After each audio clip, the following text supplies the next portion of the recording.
Welcome to eastern news. మనం paper ప్రధాన పత్రికలో వచ్చిన వార్తల్ని అంటే ప్రధాన శీర్షికలో వచ్చిన వార్తల మీద కొంత విశ్లేషణ చేద్దాం. రాష్ట్రంలో రాజకీయ పరిస్థితులు ఏ విధంగా ఉన్నాయి, దేశంలో రాజకీయ పరిస్థితులు ఏ విధంగా ఉన్నాయి, ప్రజల గురించి పాలకులు ఏ విధంగా పరిపాలన కొనసాగిస్తున్నారు అనే అంశాల మీద మరి కొన్ని మీడియా సంస్థలు వారి పంతాలో వార్తలు ప్రచురించడమే కాకుండా ఆయా ప్రదేశాల్లో జరుగుతున్న సంఘటనలు కూడా మనం వార్తాపత్రికల్లో చూస్తున్నాం ప్రధానంగా. సరే, ఈరోజు ప్రధానంగా సామాజిక తెలంగాణ పత్రికకు వస్తే మనం దీంట్లో మొదటిగా కేబుల్ ఛానల్ జర్నలిస్టులను ఆదుకోవాలి, రాష్ట్ర ప్రభుత్వ దుర్మార్గం ఆలోచన వెంటనే మానుకోవాలి, జర్నలిస్టులందరికీ ప్రభుత్వం నుండి వచ్చే సదుపాయాలు కల్పించాలి, న్యాయమైన డిమాండ్లను పరిష్కరించకపోతే ఆందోళన బాట, జర్నలిస్టుల సమస్యలు ప్రభుత్వ దృష్టికి తీసుకుపోతామని హామీ ఇచ్చిన జగన్. అంటే జర్నలిస్టులకు ఇక్కడ తీవ్ర అన్యాయం జరుగుతుందని చెప్పి మరి నిన్న జర్నలిస్ట్ అంటే కేబుల్ ఛానల్లో పనిచేసే జర్నలిస్టులు అందరూ కూడా ఐఎన్పిఆర్ ఆఫీస్కి వెళ్ళి అక్కడ జస్ట్ ఒక ముట్టడిలాగా చేసినట్టు చేసి మరి అక్కడ అంటే సమస్యల మీద ఆందోళన కార్యక్రమం చేయకపోతే ఈ దేశంలో ఎలాంటి సమస్య కూడా పరిష్కారమైన దాఖలాలు లేవు. అదే పంతాని జర్నలిస్టు సోదరులు కూడా నిన్న ఆ కార్యక్రమాన్ని కొనసాగించారు.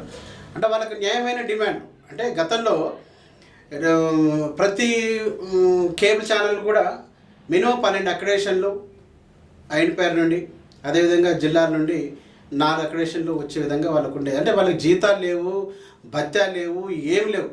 అంటే ఆ ఛానల్ యాజమాన్యాలు కూడా ఒక ప్రకటన ఇచ్చిన దాఖలాలు లేవు. నాడు కేసీఆర్ ప్రభుత్వం కానీ ఇప్పుడు ఉన్న రేవంత్ రెడ్డి ప్రభుత్వం కూడా ₹1 యాడ్ ఇచ్చిన పాపం కూడా పోలేదు. అంతా కూడా కార్పొరేట్ వ్యవస్థలో ఉన్న కార్పొరేట్ సంస్థల గుప్పెట్లో ఉన్న పెద్ద పత్రికలు కానీ పెద్ద ఛానళ్ళకు కానీ కోట్లాది రూపాయలు వాళ్ళు విచ్చలవిడిగా యాడ్స్ రూపంలో ఇచ్చినారు. కానీ మరి మధ్యతరగతి అంటే నిజమైన జర్నలిస్టులు ఒక కేబుల్ ఛానల్ పెట్టుకొని నడిపిస్తున్నటువంటి జర్నలిస్టులు ఆదుకోవాల్సిన బాధ్యత రాష్ట్ర ప్రభుత్వాల మీద ఉంది. కానీ ఏ ప్రభుత్వం కూడా వాళ్ళని ఆదుకోలేదు. పైగా వాళ్ళకి ఇస్తున్న అంటే ఎంతో గుర్తింపు కార్డు, అక్రిడేషన్ అంటే దానికి పెన్షన్ వచ్చేది కాదు, ఇంకా దానికి పెద్ద రాయితీలు వచ్చేది, జస్ట్ గుర్తింపు కార్డు. ఆ గుర్తింపు కార్డు కూడా మనందరికీ తెలుసు. గుర్తింపు కార్డు ఎట్లా ఉందంటే ఇప్పుడు ఆ గుర్తింపు కార్డు ద్వారా కేవలం అంటే ఇప్పుడు ప్రభుత్వాలు కూడా కొన్ని కార్యాలయాలకు పోవాలంటే ఐడి కార్డుతో పాటు అక్రిడేషన్ కార్డు కూడా అడుగుతారు. మరి వార్తా సేకరణకి వెళ్ళే క్రమంలో మరి నీకు ఐడి కార్డు నీకు అలౌ చేయకుండా అక్రిడేషన్ కార్డు కావాలన్నప్పుడు మరి అక్రిడేషన్ కార్డు ఇవ్వకపోతే ఎట్లా? అక్రిడేషన్ కార్డు ఇవ్వాలి కదా. ఇచ్చిన అక్రిడేషన్ కార్డులే తగ్గించారు. దాని మీద నిన్న ఆందోళన కొనసాగింది. మరి అన్ని యూనియన్లకు అతీతంగా కూడా వచ్చి ఆ కార్యక్రమంలో పాల్గొని జర్నలిస్టుల సోదరులందరూ కూడా అక్రిడేషన్ సదుపాయాలు కల్పించాలి. అంటే 252 జీవో ఈ ప్రభుత్వం వచ్చిన తర్వాత తీసుకొచ్చేది. ఆ జీవోలో కొన్ని లోటుపాట్లు ఉన్నాయి, కొన్ని లొసుగులు ఉన్నాయి.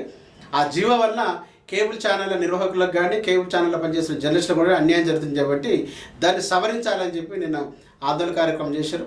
దానికి మరి అక్కడ జాయింట్ కమిషనర్గా ఉన్న జగన్కి వినతి పత్రం ఇవ్వడం జరిగింది. ఆ కార్యక్రమంలో సరే జర్నలిస్టు సోదరులందరూ కూడా పాల్గొన్నారు. దాంతోపాటు ఆయన కూడా వారికి ఒక హామీ ఇచ్చినట్టు తెలుస్తుంది. ఇంకో విషయానికి వస్తే లింగ నిర్ధారణ చట్టాన్ని కఠినంగా అమలు చేయాలి. రంగారెడ్డి జిల్లా డిఎంహెచ్ఓ మనందరికీ తెలుసు. లింగ నిర్ధారణ ఈ విధంగా ఈరోజు ఎట్లుందంటే ఆ లింగ నిర్ధారణలో ఆడపిల్ల అయితేనేమో ఆపరేషన్ చేసుకోవటం, మగ పిల్లవాడైతేనేమో ఉంచుకోవటం. ఇది చట్టరీత్యా నేరం. అంటే ఇప్పుడు ఈ దేశంలో ఆడపిల్లలకి అంటే పుట్టిన తర్వాత రకరకాల ఇబ్బందులు వస్తున్నాయి చూస్తున్నాం మనం. పుట్టక ముందే కూడా వాళ్ళని డాక్టర్లు అంటే ఒక విధంగా చెప్పిన డాక్టర్లే చంపేస్తారు. లింగ నిర్ధారణ ఎవరు చేస్తున్నారు? డాక్టర్లు చేస్తున్నారు. నీకు ఆడపిల్ల మగపిల్లడైతే ఎవరైతే ఉంది మనము ఎవరైనా ఆ తల్లి గర్భం నుంచి పుట్టేవాళ్ళే కదా, వాళ్ళని ఉంచుకోలేకుండా ఆడపిల్ల అని చెప్తే కంప్లీట్గా హత్య చేస్తున్నారు. దాన్ని కట్టడి చేయాలంటే ఆ చట్టం ఉంది, లింగ నిర్ధారణ చట్టరీత్యా నేరం అనే చట్టం ఉంది. ఆ చట్టాన్ని కఠినంగా అమలు చేయాలని చెప్పి నిన్న రంగారెడ్డి జిల్లా డిఎంహెచ్ఓ డాక్టర్ లలితాదేవి గారు కూడా సరే అక్కడ జరిగిన వాళ్ళ సమావేశంలో అంటే వాళ్ళ ఇంటర్నల్ సమావేశంలో కూడా ఇప్పుడు వాళ్ళకు సంబంధించి వాళ్ళ ఆఫీసర్లు కానీ మిగతా డాక్టర్లు కూడా ఉన్నారు. ఆ సమావేశంలో కూడా ఆ చట్టాన్ని అమలు చేయాలి. ప్రధానంగా రంగారెడ్డి జిల్లాలో లింగ నిర్ధారణ చట్టాన్ని గట్టిగా అమలు చేస్తామని చెప్పి ఆమె కూడా పేర్కొనడం జరిగింది. మరి ఇది సామాజిక తెలంగాణ పత్రికలో వచ్చిన అంశాల మీద ఇది. అదేవిధంగా ఈరోజు మనం చూస్తున్నాం పేపర్లలో లేటెస్ట్గా వచ్చిన అంటే చిన్న పత్రికగా వచ్చినటువంటి పత్రిక మధ్యతరహా లెవెల్ వెళ్ళిపోయి అంటే పెద్ద పత్రికలకు ధీటుగా ఈరోజు మార్కెట్లో కొనసాగుతుంది. దిశ పేపర్. మరి దిశ పేపర్ని కొంతమంది సరే ఈ పేపర్ని అంటే గతంలో టీఆర్ఎస్ ప్రభుత్వం దిశ పేపర్ ఇది అట్లా ఇట్లా అని చెప్పి దాని మీద కామెంట్ చేసి ఆ పేపర్కి అంత ప్రాధాన్యత ఇవ్వలేదు. కానీ ఈరోజు ప్రతి వార్తను కూడా వెలుగు తీసుకురావడానికి దిశ పేపర్ చాలా ప్రయత్నాలు చేస్తుంది. మరి దిశ పేపర్ ఈరోజు ప్రధాన అంశాలలో ఒకటి తీసుకున్నట్టయితే నేటికి ఫోన్ ట్యాపింగ్, బీఆర్ఎస్ నేతలపై అనుమానం ఉంది, పరికరాలు ఎక్కడెక్కడ పెట్టారో ఆరాధిస్తున్నాం, ప్రజాస్వామ్య స్వేచ్ఛకు భంగం కలిగించి ఎవరిని వదిలిపెట్టాం మంత్రి పొంగులేటి శ్రీనివాసరెడ్డి. అంటే మొన్నటిదాకా టీఆర్ఎస్ ప్రభుత్వంలో ఫోన్ ట్యాపింగ్ వ్యవహారంలో అందరినీ వారు ఫోన్ ట్యాపింగ్ చేసి ఎవరేం చేసుకుంటున్నారు అంటే భార్యాభర్తల దగ్గర మనం ఎప్పుడు మన ముఖ్యమంత్రి రేవంత్ రెడ్డి చెప్తుంటాడు, భార్యాభర్తలు మాట్లాడే సొల్లు కూడా వీడు వింటుండు ఎందుకు వీడు అనే విధంగా. అంటే భార్యాభర్తలు మాట్లాడుకున్న మాటలు కూడా వాళ్ళకు రకరకాల కిరికిర్లు పెట్టేసి వాళ్ళు సెటిల్మెంట్ చేసుకునే వ్యవహారం గత ప్రభుత్వంలో ఉన్న కేటీఆర్ అవన్నీ చేసి మనందరికీ తెలుసు. అదేవిధంగా రాజకీయ నాయకుల్ని, వ్యాపారవేత్తల్ని అంతటి ట్యాపింగ్ చేశారు. అంటే ఇప్పుడు ఈయన చెప్పేది ఏంటంటే ఆ ఫోన్ ట్యాపింగ్ చేసేటప్పుడు దానికి సంబంధించిన కొన్ని ఎక్విప్మెంట్స్ ఉంటాయి. అంటే ఆ ఎక్విప్మెంట్స్ ఎక్కడెక్కడ ఉన్నాయి, ఏ ఆఫీస్లో ఉన్నాయి దాని మీద మేము నిశ్చితంగా పరిశీలిస్తున్నాం. అక్కడ గిట్ట వీళ్ళు ఫోన్ ట్యాపింగ్ ఇక్కడ పాల్పడాలని తెలిస్తే మాత్రం కఠినంగా శిక్షిస్తారని చెప్పి పొంగులేటి శ్రీనివాసరెడ్డి మరి నిన్న జరిగిన ఖమ్మంలో జరిగిన సమావేశంలో ఆయన వెల్లడించడం జరిగింది. నిజానికి ఫోన్ ట్యాపింగ్ వ్యవహారం అనేది కొన్ని అంటే ప్రపంచంలో కొన్ని దేశాలలో ప్రభుత్వాలు పడిపోయినాయి. అంటే అంత దుర్మార్గమైన చర్యని తెలంగాణ రాష్ట్రంలో తెలంగాణ వచ్చిన తర్వాత మరి ఆ దుర్మార్గపు చర్యల్ని పాల్పడ్డ కేసీఆర్ కానీ కేటీఆర్ కానీ తప్పకుండా భారీ మూల్యం చెల్లించాలి. ఎందుకంటే ఫోన్ ట్యాపింగ్ అంటే నువ్వు ఏదన్నా సంఘ విద్రోహ శక్తులు లేకపోతే ఉగ్రవాదులు తీవ్రవాదులతోనూ అది వాళ్ళ ఫోన్ ట్యాపింగ్ చేయాలి. కానీ భార్యాభర్తలు మాట్లాడుకునే దగ్గర అదేవిధంగా రాజకీయ నాయకులు మాట్లాడుకునే దగ్గర కొన్ని వ్యాపారాలు దాంట్లో ప్రతి ఒక్కరి వాళ్ళు చెప్తున్నారు కొన్ని వేలుగా లక్షల ఫోన్లు కూడా వాళ్ళు ట్యాప్ చేస్తాడు. ఇది చాలా దుర్మార్గం చర్య. ఇది ఇట్లా ఈ ఫోన్ ట్యాపింగ్ పాల్పడ్డ వాళ్ళు దీంట్లో రుజువు అయితే మనం తప్పకుండా శిక్షించినప్పుడే మరింకోసారి అది పునరావృతం కాకుండా ఉంటుందని చెప్పి మరి రాష్ట్ర ప్రజలు కూడా భావిస్తున్నారు. నేడే పోలింగ్ అంటే 116 మున్సిపాలిటీలు 7 కార్పొరేషన్లకు నేడు పోలింగ్ జరుగుతుంది. మరి ఏర్పాటు కూడా పూర్తి చేసిన అధికార యంత్రాంగం. అంటే దీంట్లో దాదాపు ఈరోజు జరుగుతున్న 116 మున్సిపాలిటీలు 7 కార్పొరేషన్లలో ఈ 3 ప్రధాన పార్టీలు అంటే కాంగ్రెస్, టీఆర్ఎస్, బీజేపీ 3 పార్టీలు కూడా ప్రధానంగా పోటీ పడుతున్నాయి. మన నిజానికి సరే బీజేపీ అటు నామమాత్రం 3వ శక్తి ఉన్నా కానీ బీఆర్ఎస్, కాంగ్రెస్ మాత్రం హోరాహోరీన పోటీ జరుగుతున్నాయి. మరి ఈ క్రమంలో ఇక్కడ ఉన్న సర్వేలు బట్టి చూస్తే మాత్రం దాదాపు 100 పైచీలకు గెలిచేయడానికి కాంగ్రెస్ పార్టీకి ఎక్కువ అవకాశాలు ఉన్నాయి.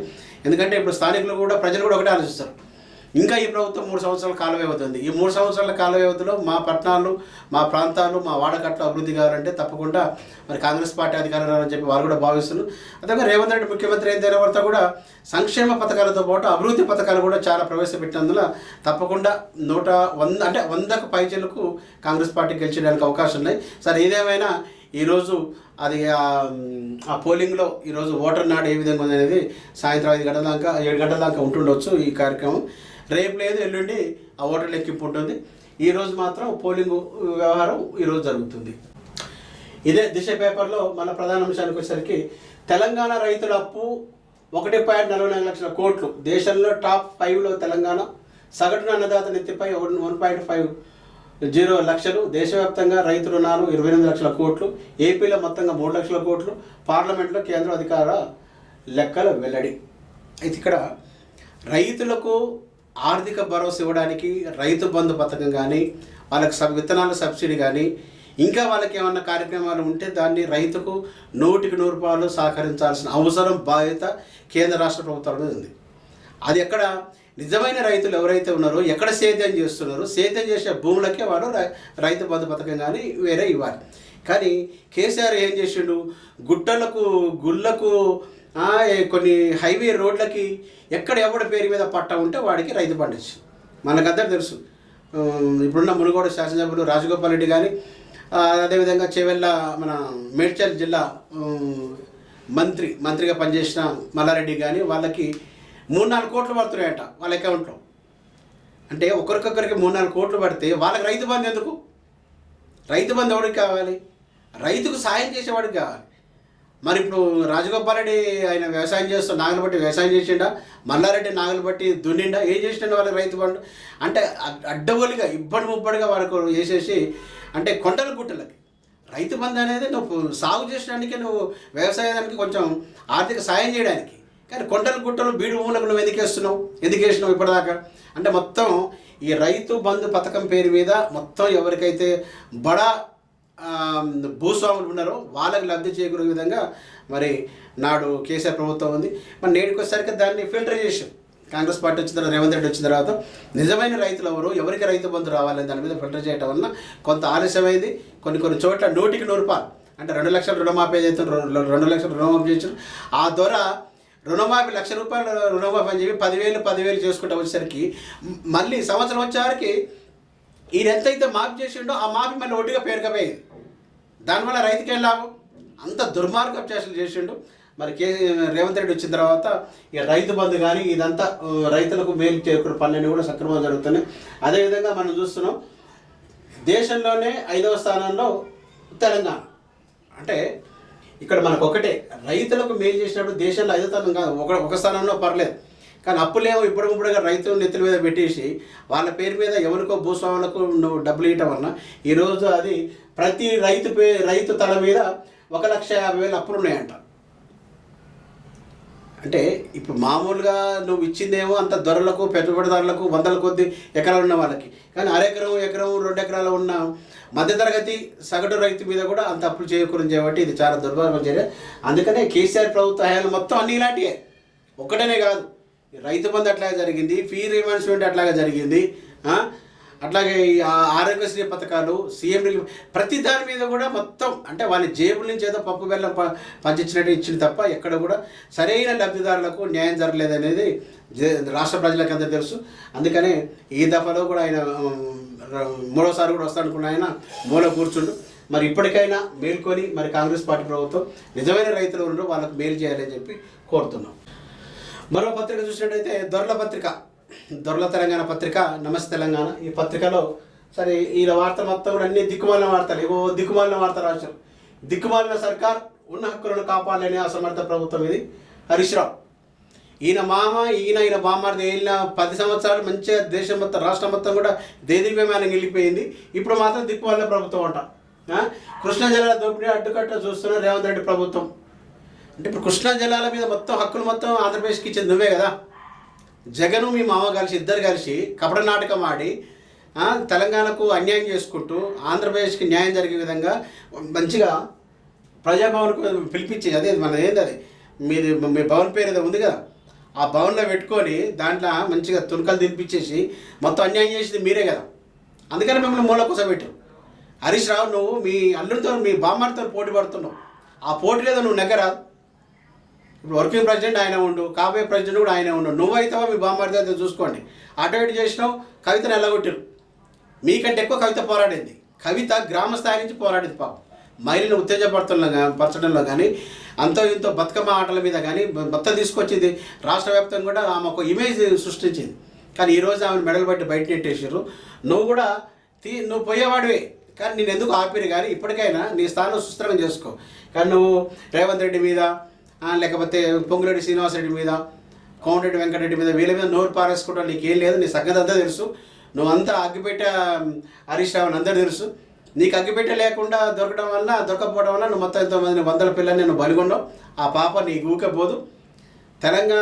తెలంగాణ రాష్ట్ర సాధనలో పిల్లలు ఆత్మాహుతి పాల్పడారని దానికి ప్రధాన కారణం నువ్వే ఏదైతే ఆ రోజు నువ్వు షో చేసుకుంటూ డబ్బా కిరసన్ మీద పోసుకున్నావు కానీ అగ్గిపెట్టి తెచ్చడానికి ఏడ ఉంది అగ్గిపెట్టి అన్నావు.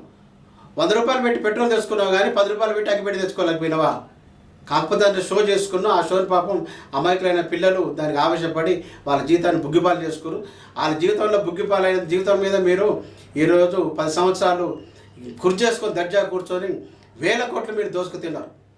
మరి ఆ దోసుకు తినడం వల్లే మరి కాంగ్రెస్ పార్టీ అదే తింటుందేమని చెప్పి మీరు భయపడుతున్నారు. కానీ కాంగ్రెస్ పార్టీ ఆ విధంగా తినదు. ఎందుకంటే ఈరోజు ఏక వ్యక్తి పార్టీ కాదు, అదొక జాతీయ పార్టీ. ఈరోజు రేవంత్ రెడ్డి తప్పు చేసినా, పొంగులేటి శ్రీనివాసరెడ్డి తప్పు చేసినా వాళ్ళకు ఒక హైకమాండ్ ఉంది. మీ పార్టీకి ఎవరు దొంగ? మీ పార్టీ వాడే దొర, మీ దొరే, మీ మామే దొర. అందుకని మీకు వాళ్ళకి చాలా వ్యత్యాసం ఉంది. అందుకే ఇప్పటికైనా కాంగ్రెస్ పార్టీ ప్రభుత్వం మీద, రేవంత్ రెడ్డి ప్రభుత్వం మీద నువ్వు అనవసరమైన రాద్ధాంతం చేయకుండా రాష్ట్రాన్ని ఏ విధంగా సస్యశ్యామలం చేయాలి. ఇప్పుడు నువ్వు అన్నావు కదా, నువ్వు కూడా 3 సంవత్సరాలు కాళేశ్వరంలో ఎలగబెట్టినావు కదా. ఆ కాళేశ్వరం కానీ మిగతా ఏదైతే మనకు అంటే నీటి వసతులకు రావాల్సిన అంశాన్ని వాటి మీద మన హక్కుల మీద ప్రభుత్వానికి సూచనలు చేయి, సలహాలు ఇవ్వు. నీ అనుభవాన్ని మొత్తం కూడా వాళ్ళకి చెప్పు. అదేం లేకుండా వాడు దిక్కుమాలేవాడు, వాడు పొట్టోడు, వీడు పొడుగోడు, నువ్వు పొడుగుని ఏం చేయగలుగుతావు? ఏం పొడుస్తావు? ఏం పడవలేవు. అందుకని ఇప్పటికైనా ప్రభుత్వానికి మీరు సపోర్ట్ చేస్తూ మంచిగా అంటే న్యాయమైన సలహాలు, సాంకేతికమైన సలహాలు, అంటే ప్రజలకు ప్రయోజనకరమైన సలహాలు, సూచనలు ఇవ్వండి. మీరు అప్పుడు మాత్రం ప్రజల మద్దతు మీకు ఇస్తారు. కానీ మీరు ఈ చిల్లర మాటలు మాట్లాడి ప్రభుత్వాన్ని అపస్పాలు చేయాలంటే మాత్రాన మీకు ఏం కాదు. ఇప్పటికైనా నువ్వు, మీ మామ, మీ బామ్మార్ది ముగ్గురు కలిసి పార్టీని నాశనం చేయకుండా టీఆర్ఎస్ పార్టీని మళ్ళీ పెట్టుకోండి. ఎందుకు బీఆర్ఎస్ పెట్టుకోరు? బీఆర్ఎస్ వల్ల మీకు ఏం ఒరిగింది ఏం లేదు. ఏదో ప్రజల డబ్బులు మొత్తం తీసుకొని పోయి మీ మామ మహారాష్ట్రలో, తమిళనాడులో, ఏది పంజాబ్లో పంచాడు, డబ్బులు మొత్తం దుర్వినియోగం చేసాడు. మళ్ళీ ఆ విధంగా ఈ పార్టీ ఏం చేయదు. ఇప్పటికైనా బుద్ధి తెచ్చుకొని ఉండండి. అప్పుడు మాత్రం మిమ్మల్ని ప్రజలు ఆదరించడానికి ఒకసారి ఆలోచన చేస్తారు. ఇది ఈనాటి పేపర్ వాచ్ కార్యక్రమాలు. మరి రేపటి పేపర్ వాచ్ కార్యక్రమంలో చూద్దాం. ఇప్పటిదాకా చూస్తూనే ఉండండి. ఎస్ఎన్ టీవీ, మన కోసం మన ఛానల్.